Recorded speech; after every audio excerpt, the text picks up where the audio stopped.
HTC has become the latest smartphone manufacturer to miniaturize its flagship handset with the release of the HTC One Mini.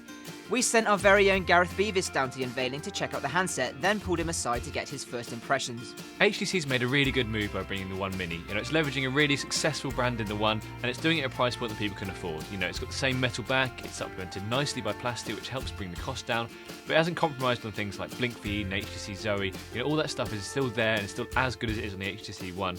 People that want to spend a little bit less money understand they have to get a little bit less, so a quad-core processor is now down to dual-core, but really there's not much that's been taken off, and you get a smaller, sleeker handset that may even appeal to some that don't like the heft of the HTC One. It's interesting to see this new mini phase of phones. We've had that for quite some time, but previously where HTC did the Desire and then had the Wildfire, it was very much high end and low end. Now we've got this mid-tier battle that's being fought. Samsung's done quite well to bring the S3 Mini and S4 Mini to market, but what HTC's done here is actually make a relatively decent phone at the mid-range. Samsung's S4 and S3 Minis haven't been that exciting, but the HTC One Mini actually does feel a lot like its bigger brother. You don't feel like you're too compromised on specs and on design and that kind of thing.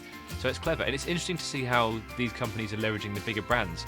Sony's not necessarily doing a Z Ultra Mini or anything like that. It's just basically taking the phones and giving them different names. So HTC shows that it's confident in its brand, and it really is going to work, I think, for people looking to buy their next mid-range smartphone. The HTC One Mini will be hitting stores in August and is expected to come with a price tag to compete with the Samsung Galaxy S4 Mini. Stay tuned to TechRadar.com for more news on HTC's mini venture, and be sure to check back soon for our hands-on review.